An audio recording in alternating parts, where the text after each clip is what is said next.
Ladies and gentlemen, I'm so privileged to be meeting Anthony Julius, a British solicitor, an advocate, and academic, perhaps most famously known as the lawyer of Princess Diana, the lawyer of Deborah Lipstadt, partner at Mishcon de Reya.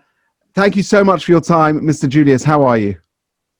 I'm absolutely fine, and please call me Anthony. Anthony, perhaps you could just share with our listeners, this is the program where we talk about people with fascinating lives, fascinating careers. Tell us a little bit about your background and how you came to be such a well-known solicitor. Well, I'll tell you about my background. I was brought up in Southgate, which is an undistinguished suburb in North London. I went to City of London School, which is a good liberal public day school. And from there, I went to Cambridge, studied English literature, then qualified as a solicitor. My parents belonged to Southgate and Palmer's Green Shul. I was the eldest of four boys. My father was a retailer, my mother was a homemaker. That's me. Stereotypical Anglo-Jewish man. Fantastic. And then how did you come go into the law? I didn't think I would get a good enough degree to stay on and do research in English literature, which is what I wanted to do. So I was advised to become a lawyer. And when I was asked whether I wanted to be a solicitor or a barrister and said I didn't know the difference, I was advised to become a solicitor because that was much the less intellectually demanding side of the profession. And I've been in practice since 1979. So last year I celebrated my 40th anniversary at Mishcon de Reya, which I joined in September 79. Wow, that's quite a long time for one place, and you haven't moved since?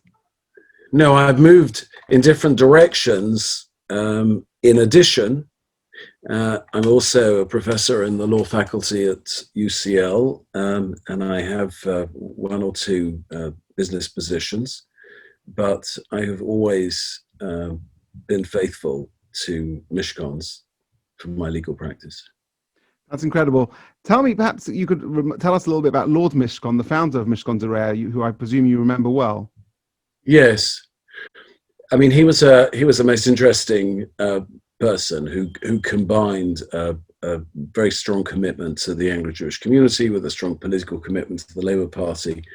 And he had a powerful sense of vocation as a lawyer. So in all those respects, he was certainly a model to follow. And I found myself a partner at Mishkan's when I was 30, and then I decided to return or to add literary study to my activities, and I began a PhD at UCL in the English department. You know, there are young people watching this who are probably making career choices of what to do, where to go. If you could press rewind and have your time again, would you do the same thing, or what would you do differently? Well, I would do the same thing because it's worked out reasonably well. But I mean, one never knows. And perhaps you're best known for having acted for Lady Diana in her divorce case. Perhaps you could share with us some insight to that case. How did that come about? And what was that like? That must have been a fascinating period of your career. So it was quite interesting, but not that interesting. The divorce itself was not technically, legally complicated. There were some tense moments in the negotiation, but both sides behaved very well. There was very little that was contentious between them that needed addressing. I suppose what I most remember about that period was the intensity of the press interest in it, which was a kind of fever pitch. And it was alarming to see. I mean, just in the same way that, one would find it alarming to be in the presence of someone in some kind of state of seizure, because it was also perplexing. After all, it was just the divorce of two people with two children. and one wondered quite why people were so invested in it. So it was interesting to me because it was puzzling, and I never quite got to the bottom of why the investment was so great in the story. How did Lady Diana come to instruct you originally? She came partly for kind of ad hoc divorce advice from Lord Mishcon, and she also I also represented her when she was photographed exercising in a gym, and I settled that case for her. And then when the divorce kind of began in earnest, she rang me up and asked me to act for her. And I said to her, I mean, I've told this story before, I think. I said to her, you know, I'm not a divorce lawyer, and if I acted for you, it would be my first divorce case. And she said, oh, don't worry, it's my first divorce. We'll learn together. Wow. So with full disclosure to her of my utter lack of familiarity with divorce practice and procedure, I started working with her on this case. If we could turn our attention to perhaps another hugely famous case, the case of Deborah Lipstadt with David Irving, which in fact became a Hollywood movie, Denial, in 2016. And I hope you were happy with their choice of actor for you, Andrew Scott, if I'm not mistaken. Who would not be happy with such a remarkable actor? Absolutely. And it's a sensational story. How did that come about? How did Deborah Lipstadt also come to meet you? So Deborah wrote a book called Denying the Holocaust, which was published in the States and then by a co-publication deal also appeared in the UK. David Irving, who got very little notice in the book, decided to sue her here and sue Penguin. And so served her in Atlanta, where she was teaching. And she rang, I think, a couple of people in London asking for recommendations of lawyers, and my name was mentioned. I had written a book on T.S. Eliot's Antisemitism, which was actually my PhD, the one I did at UCL, that I mentioned a bit earlier. So she knew of the book. I mean, she didn't know me as a lawyer, but she knew of the book. So she was comfortable to call me. And we spoke, and that's how I started representing her. Would you say the film is accurate to the story? Well, I mean, it's accurate to the spirit of the case. There were no disagreements of the kind that the film shows within the legal team. We marched really in step from the very beginning to the very end. There was a kind of happy coherence about us all in our common purpose and the commitment we had to winning. So there was a slightly manufactured feel, I think, about those bits of the film, but overall, the film, yes, is a true account of quite an exceptional story. Absolutely. And turning our attentions a little bit towards anti-Semitism, I know you've been a passionate advocate against anti-Semitism, against academic boycotts, particularly of Israeli universities. Could you tell us a little bit about how you got involved with that? Was it as a result of this case, or has it always been an interest of yours? Well, I mean, it's hard to say that anti-Semitism is an interest. I mean, it's such an ignominious thing in one's life as a Jew. It would be like saying, you know, if one was, I don't know. I mean, I lived for a time in a house which was on a main road, and every morning, before I went off to work, I would have to pick up the bits of rubbish that had drifted into the front of the house. You know, people walking past, leaving their whatever it was, the rubbish in the front or stuff from the road or whatever. And it would take me a couple of minutes, and then I would get in my car and drive off. And it was just a kind of necessary task I had to undertake. But the idea that the rubbish that came into my front garden represented an interest in my life would be a very odd thing. Anti-Semitism, in a sense, is for Jews the rubbish on our front lawn. So it's something that we have to deal with. We give it the minimum necessary time in order to get rid of it, but we also know in our heart, maybe, that tomorrow we're going to have to deal with it again. So the question is, well, why should one spend any more time than is necessary in actually, picking the stuff up with plastic gloves and chucking it in the bin? I mean, why would one study it? Why would one then get inside the bin and live there, and write, as I did, a 1,000-page book on the history of English anti-Semitism?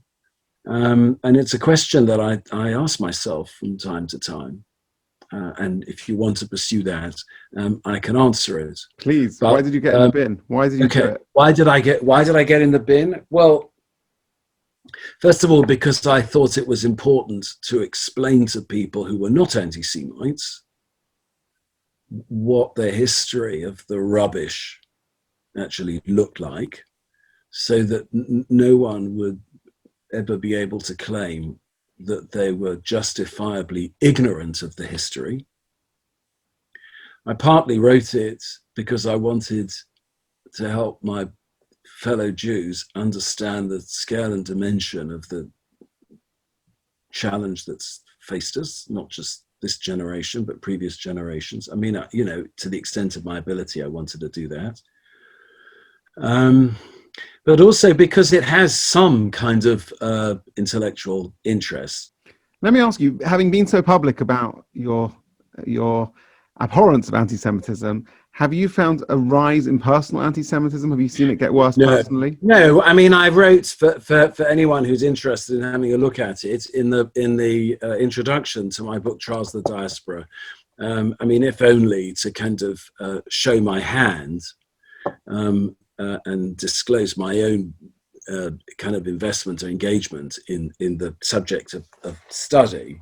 I talk about my own encounters and experiences of anti-Semitism, but I haven't noticed any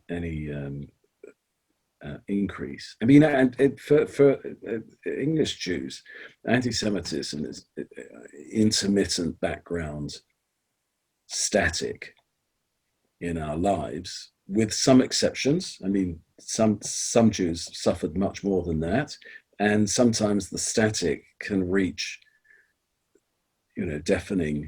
almost deafening volumes, and we are just emerging from one of those periods. Sure.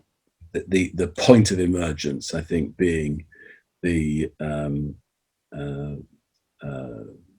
succeeding of Keir Starmer to the leadership of the Labour Party, and just as importantly, the publication of the EHRC report on anti-Semitism in the Labour Party. Absolutely. And I think to an extent, one of my congregants said to me, they feel that when we had that whole terrible debacle with the Labour Party, people's Jewish identity in a strange way became much stronger because it was such a real issue. And I guess my next question is, how publicly should we still be pursuing anti-Semitism? And could it lead to a backlash if for people who are neutral? No, I mean, I think communities are entitled to defend themselves. People who are neutral, people of goodwill, should understand that. The very first principle is defend yourself when under attack. So no.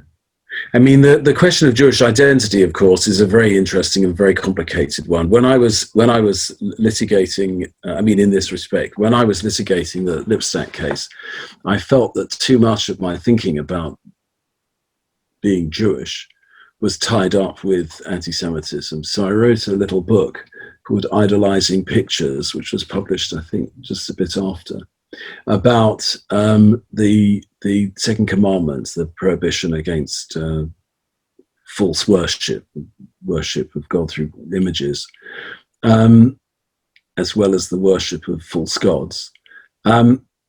In relation to art and art history, and I raised the question, it's an old crux in art history, did the Ten Commandments inhibit the development of Jewish art? Because, I mean, first of all, I was interested in it, but also because I must have felt at some level, which was not fully conscious to me, that all this stuff about anti-Semitism was having a kind of distorting effect on my own sense of what it was to be a Jew. It was too much about what Soloveitchik calls the covenant of fate, where his idea that there are two covenants. There's a covenant of fate and a covenant of destiny that the Jewish people are committed to. The covenant of fate is the one that preceded the other, and it was formed in Egypt as a result of the oppression. In other words, Israel became a compacted collective as a result of the external force of Egyptian oppression, but the Jews, Israel, became only so to speak, only related to each other in a covenant of destiny. Soloveitchik says when the Torah was given.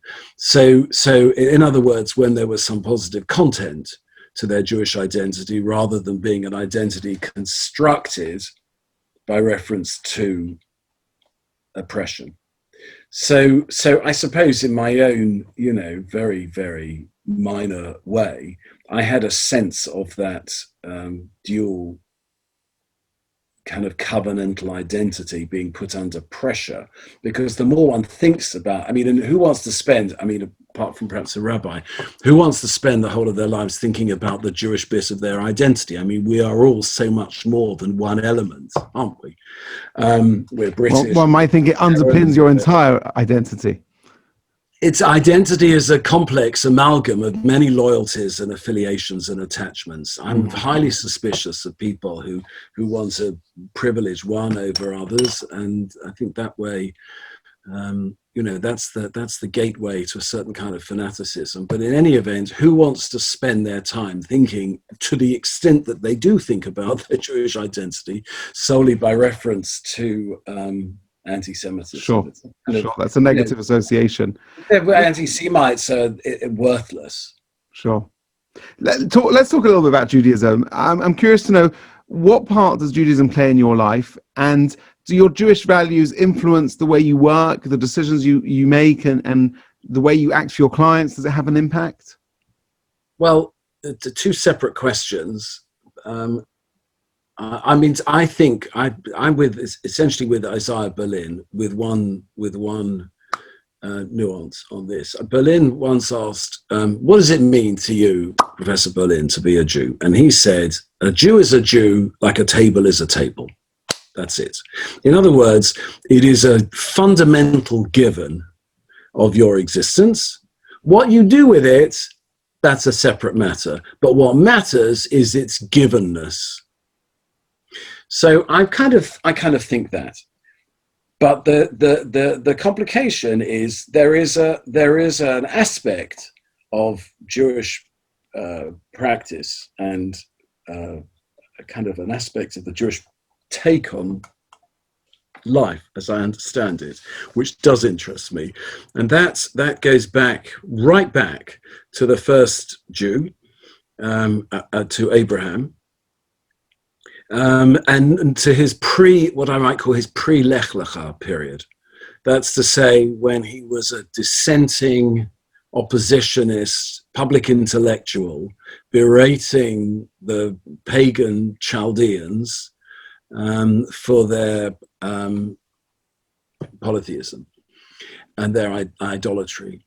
And Abraham thought his way through to that position himself. If you take at any rate the Maimonidean perspective, he discovered his creator, Maimonides says, when he was 40. So if you take that view, here you have an adult man brought up, nurtured in a community which he finds through the process of his own reasoning he is adversarial to. That kind of Jewishness, what Freud calls belonging to the party of opposition, Freud in his the talk he gave to the B'nai Brit in 1926. That kind of Judaism is the Judaism that I really value, and is my kind of elaboration or addition to the Berlinian, a Jew is a Jew, like a table's a table. So those are my Jewish values: critical, skeptical, dissenting, I hope independent-minded. Who are your greatest role models? The person the figure that I most admire is putting to one side all the obvious candidates, but is the historian Simon Dubnov, who's a Lithuanian historian who was killed by the Nazis. He wrote a great history of the Jewish people. He also had a very interesting take on Zionism. He said words to the effect, Israel, or the Zionist project, by all means should be the last word, but it needn't be the whole sentence of Jewish existence. In other words, he saw and hoped for thriving diaspora centers of Jewish life. He wasn't a classical Zionist in that then sense of wishing to see a kind of liquidation of the Galut.